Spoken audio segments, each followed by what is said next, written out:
And this kid was easily 40 pounds, more than me. He was probably 2 or 3 years older. And I just kind of stood there, and I think it was more of a stare off. I don't remember anything being said. And then he shoved me backwards really hard. He had a horrible life. And he literally was scared of his dad beating him. What I'm trying to do now is to show a Christian moral story with the gospel message through people that are struggling. God calls us to use the talents and abilities that he's given us, as well as the passions that he's given us. I really didn't know anything about professional wrestling, but I thought, hey, it seems to be something that little kids really enjoy, so maybe that's an area where I can start getting into youth ministry or reaching the younger generation. That was also around the time where I started to realize that Hollywood was pretty much dumping all the moral characters or bringing out totally immoral characters.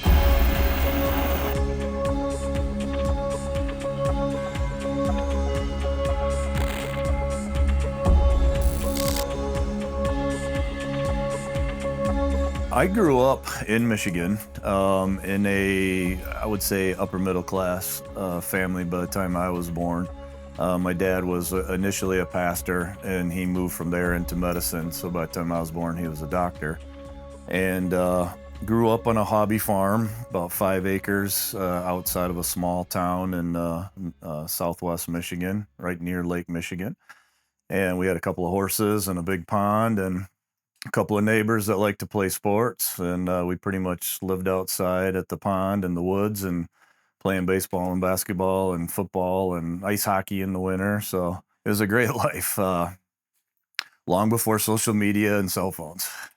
My favorite childhood memory probably was just being outside and just constantly involved in activities and running around. I was never idle. I was always doing something, and because that was back in the 80s, it was outside and not sitting at a computer screen or a phone screen. I think the experience with the bully that we had discussed was more kind of a manifestation or a realization of what I already sensed and felt in my life.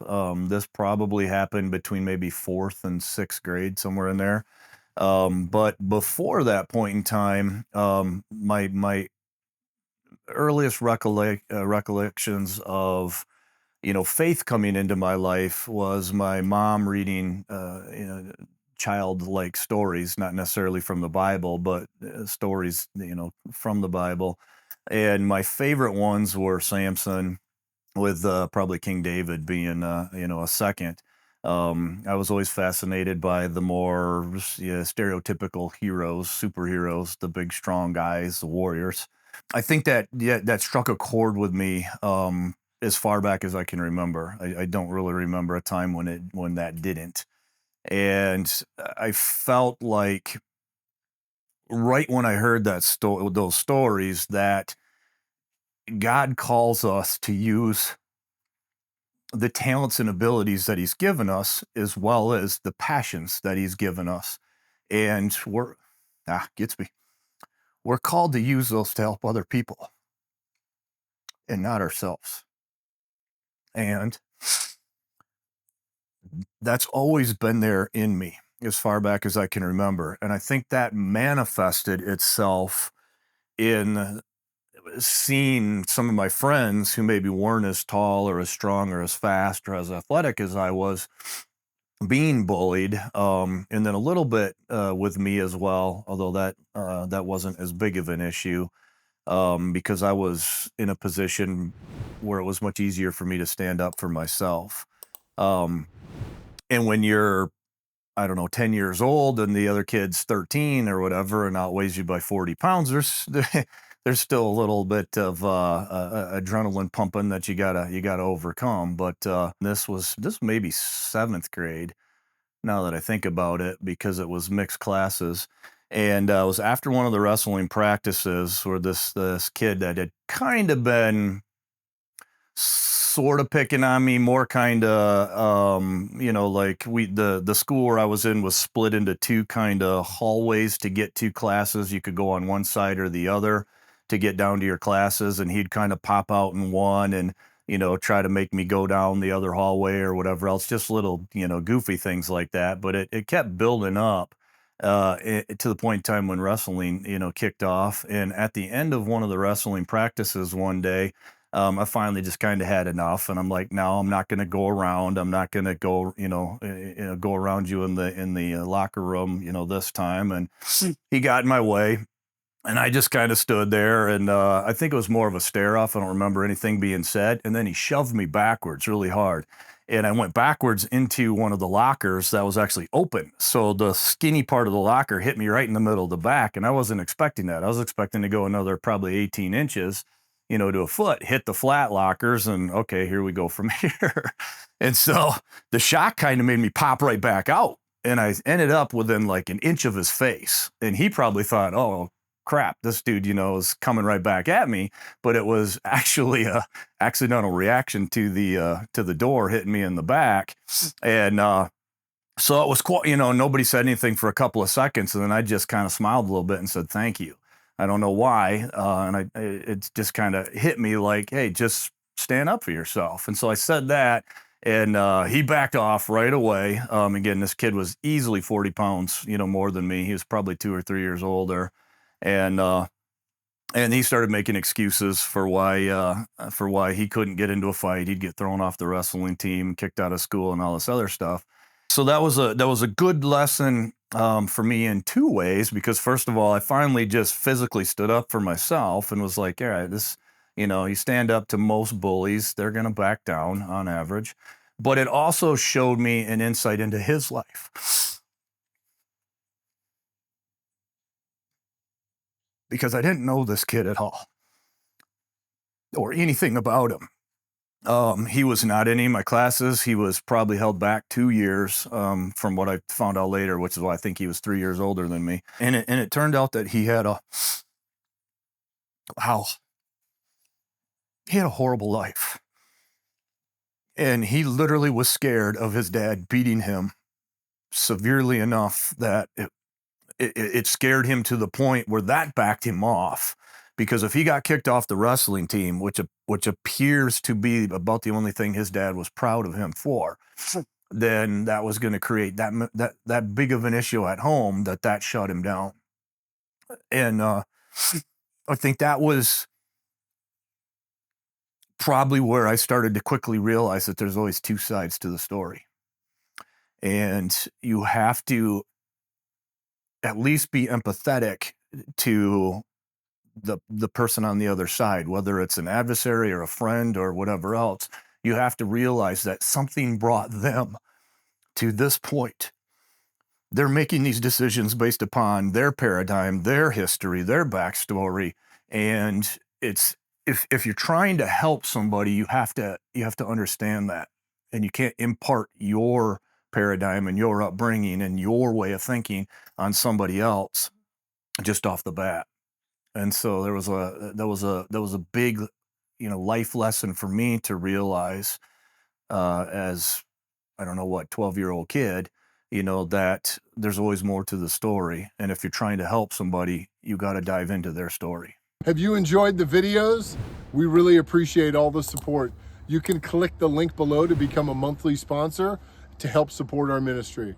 Enjoy the rest of the show and really appreciate all your support. Thank you. One of the best ways that understanding somebody else's story has helped me with where I'm going with film production and creating the scripts and the stories and the movies is to understand that you have to dive into that character in a way that they become relatable to the audience. And that's also a way that the audience will get behind that character. And what I'm trying to do now is to show a Christian moral story with the gospel message through people that are struggling. So we're trying to dive into stories that involve people that are caught up in sin or caught up in horrible life situations or maybe just bad situations. but quite the opposite of, your traditional, Sunday school sermon. And you have to dive fully into their backstory and dive into, what brought them to this point in time, so you can understand why they are who they are at this point in time, what's led them to the decisions that they're making.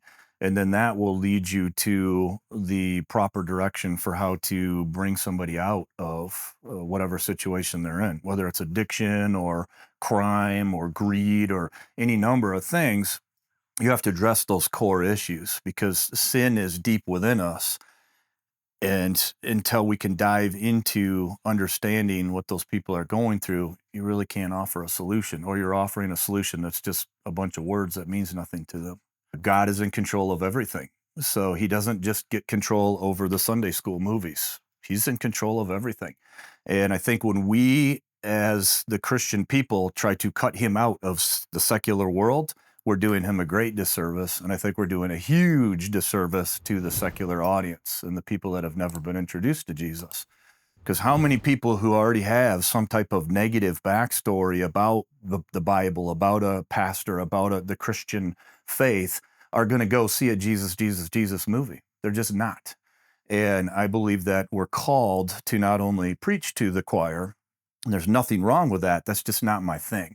And I believe that firmly that I've been called to reach the non-believers and to put out projects that specifically target them and their stories and show them, instead of just telling them, how their story can be changed through Jesus. Professional wrestling, yes. That without that, I wouldn't be where I am today, unquestionably. What kind of hit it home for me there was being a tall bodybuilder. I was very quickly cast as a good guy. And my character, throughout pretty much all of my professional wrestling, my character was distinctly defined by the fact that I wouldn't cheat. And that was really about it. I was, the character was probably stronger, more athletic, whatever else. But the defining factor was that I just wouldn't cheat. So if I'd get hit with a bat or a chair or whatever else, and I might get it from the bad guy, I would then not use it. I would, maybe fake using it, throw it down, and then beat him clean. And what registered me from a missional standpoint was when we'd go back to towns or back to the same areas, kids and their parents would come up with pictures that they had taken with me after shows and then ask me to autograph their actual pictures that they had blown up and printed up. And I just started hearing over and over and over from parents just how incredibly happy they were that there was a character there that was a good, strong, moral, character for their children to look up to. And this was boys and girls. I mean, not just boys. And it just really dawned on me right away that I'd never cut a promo where I said, hey, don't cheat. Cheating's wrong. I just didn't do it. And then when it was done to me, I didn't return it. I stayed, morally true to what my character held dear and to what I personally hold dear. And I just did that. And it started to kind of make me realize that showing is many times much more powerful than telling. And I think that's the way that we need to, that's the easiest way to reach non-believers is instead of coming out and saying, Jesus, Jesus, Jesus, just show them Jesus moving in somebody's life.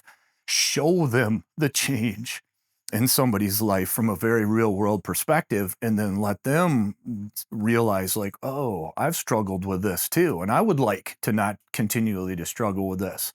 And then throughout the story, you come to the conclusion where, okay, it was Jesus, or it was your faith in Jesus that brought you through these things.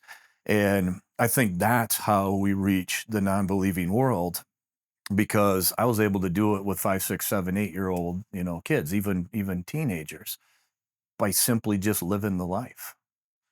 Up until 5th grade, I was probably the healthiest person I knew.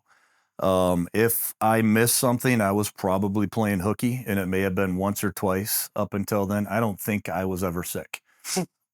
I've always had a super fast metabolism, so I've always been really warm. Would have my jacket off or unzipped in the winter, and my mom and dad would freak out about that, thinking, "Oh, you're going to catch a cold," and never got sick. until Christmas vacation of my fifth grade year.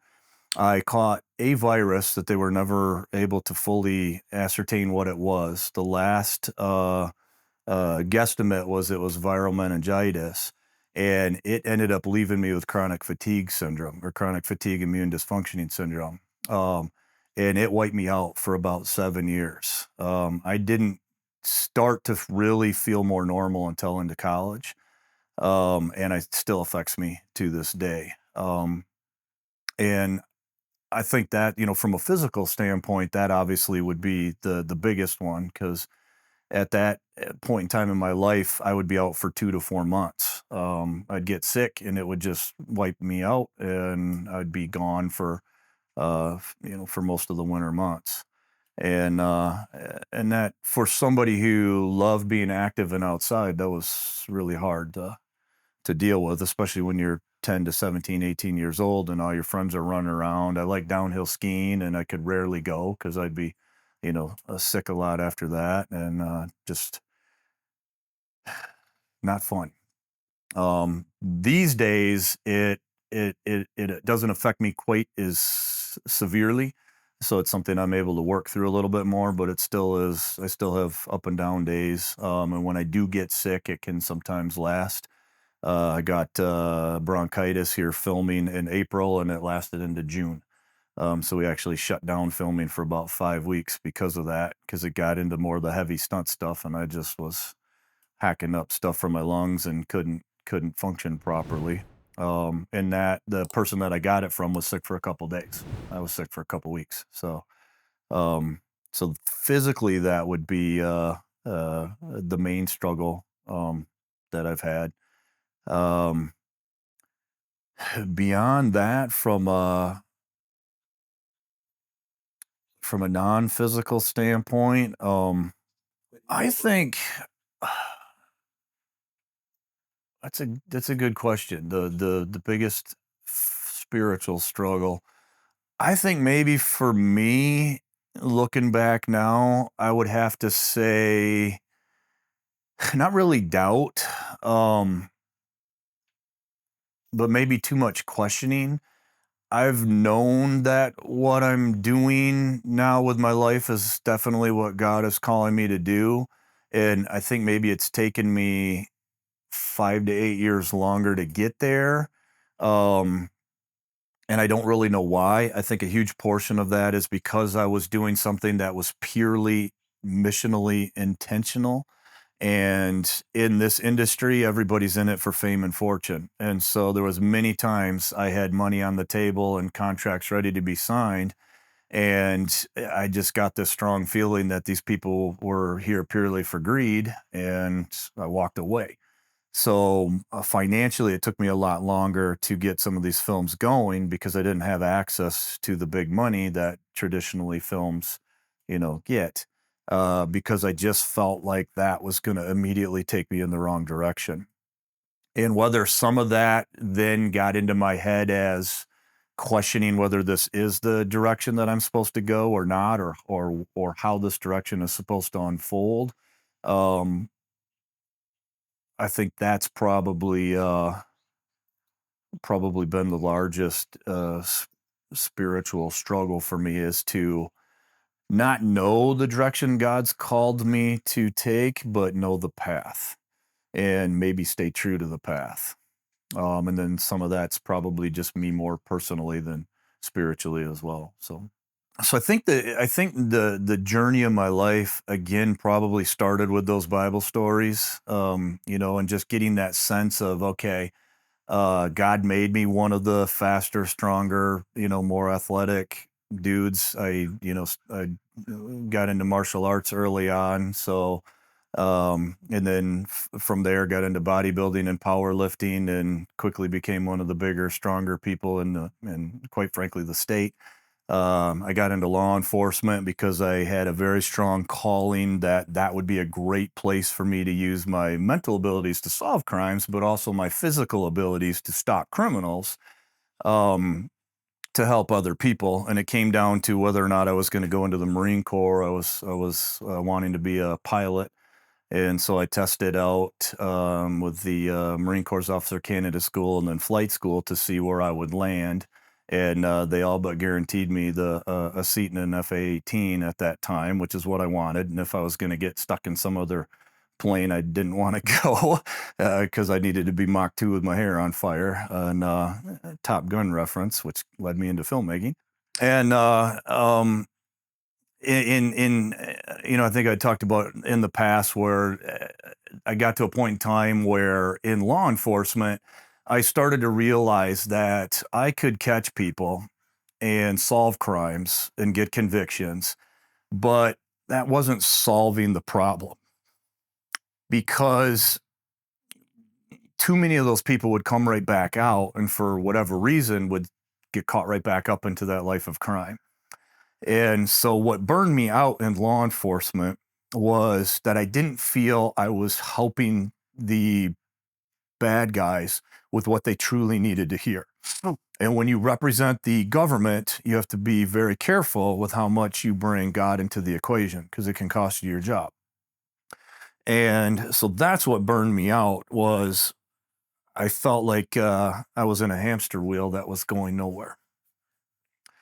Then by some strange fluke of nature, there was a guy in the gym who wouldn't shut up about professional wrestling in the WWE. And so after a couple of months of him just ragging on me on there about professional wrestling, and I had kind of maxed out where I was going with bodybuilding and powerlifting, so I couldn't really go any farther in that realm. That's a whole nother story. So then I thought, let's look into this. I really didn't know anything about professional wrestling, but I thought, hey, it seems to be something that little kids really enjoy. So maybe that's an area where I can start getting into youth ministry or reaching the younger generation.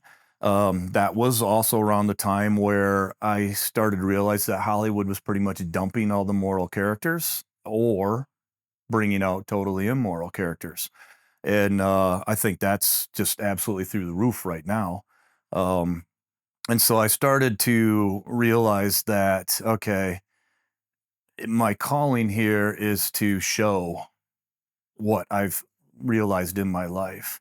And I think now that ties into the whole mentality of the last few years where too many Christians and people are just being quiet and we're letting all kinds of, terrible things happen. And we're just sitting on the sidelines, staying out of the mix because we don't want to hurt anybody's feelings with the truth. And I think it's time that, not only we bring out more moral characters, but we get back to the truth by living the life and showing that. By the time I was born, my dad was a doctor and fairly new. And at that time, doctors were way busier than they are now. So he was a family doctor and had to deliver all of his babies. So 2-3 nights a week, he'd be in the hospital delivering babies all night long, come home and sleep for an hour or two and go back to work for 10 to 12 hours the next day.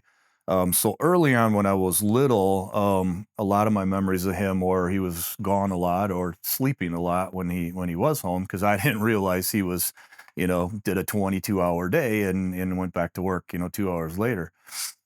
But when he was there, he was outside, he was outside with me and with us, my brothers and the neighbor kids playing sports. And, so I've, at some point in time, I've played every sport competitively and I probably learned all of them from my dad, so he was like, oh, you're interested in this sport? Okay, let's go play that. And so he was very actively involved, with me and showing me, how to, uh, learn as you grow, not only from sports, but from an educational standpoint, helping with homework and everything else. But what it showed me is that, he was there to be a part of that growth and that change. And, and I think that's very important as you move into trying to dive into other forms of mission work where you're trying to work with people that have they're in a process that's going to take a long time and somebody needs to be there walking them through it. So to my dad, you've meant the world to me. And even the times when you weren't there because you were there for other people, those were still times where I was able to learn and grow and mature into the man that I've become, because you were consistent. You were consistent with your love for Jesus and your continual choices in your life to walk in his will. And whether I was there or whether you were saying it to me or not, I saw it. I saw it. And it made it real.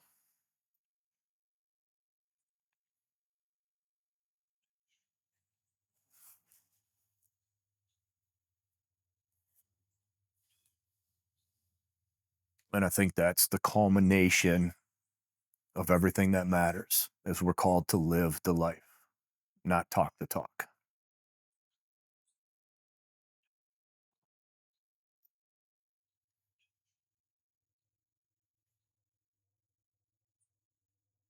What I love most about my wife, that one's easy, and it's the support.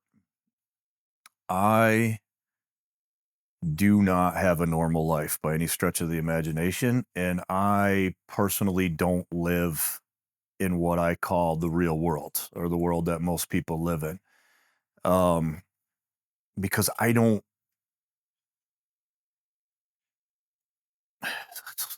try to figure out the easiest way to explain this. If you ask me what I fear the most in life, my answer would unquestionably be mediocrity.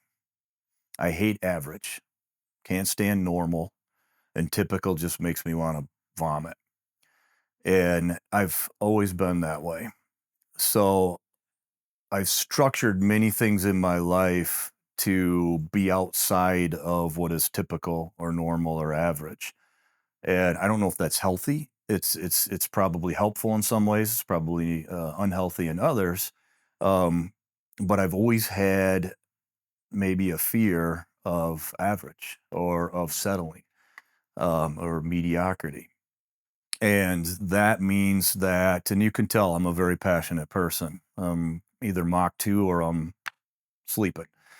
And that is a very rough lifestyle for somebody else who's got to live with you. She has more of a normal job. She has normal hours. She has a normal schedule. She has a normal paycheck. She has all these things that she can count on and plan on. And I can't, because I don't want to. Um, and diving back a little bit, I think some of that goes back to the chronic fatigue immune dysfunctioning syndrome, where as a child, I kind of got to the point where you'd get excited about something that was maybe a month away, some big plans. Hey, we're going on this trip, this ski trip in the winter or whatever it is. And so, 10, 11, 12-year-old boy, super excited, can't wait to do this. And then wham, he gets sick and he can't go. And so I feel like maybe some of my fear of planning or of normalcy maybe stemmed from years and years and years of not having a normal life, or not having control over that normal life. But it's definitely led me to a point where um, I have a life and a schedule and a mindset that's probably not the easiest to get along with. I take risks. This mission is pretty much everybody I talked to when I got into this said don't do it the way I was going to do it, because it was just too risky. And there's only maybe one or two people that actually know exactly how it all came to be, just because I didn't want, family and friends freaking out or losing sleep, over, the what they would perceive to be risks that I was taking. And my wife, by that point in time, was able to see it and understand it and realize that she was either going to support it or it was going to be a never-ending struggle, because I wasn't going to change. And that's the reason why we got married. This is my second marriage. And after my first marriage, I had convinced myself I will never get married again.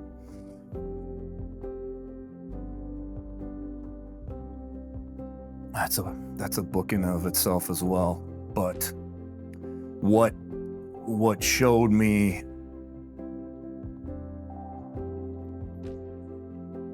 that mindset, maybe was wrong, especially with Brendusha, who is my wife, was that if she was willing to stand by my side in probably one of the riskiest and by worldly perspectives, dumbest things you could do, financially at least, then she was probably the person that was going to be there for the rest of my life. So if I had one thing to say to the bully back in middle school, man, I hope you were able to. I hope you and your dad and whoever else was involved in that scenario were able to turn your lives around. And I hope you were able to salvage that relationship. And I hope that you found Jesus. Because nothing else matters. I'm sorry that you had to go through with whatever it was that you had to live through. Because I didn't. And that was a blessing that I received that you didn't.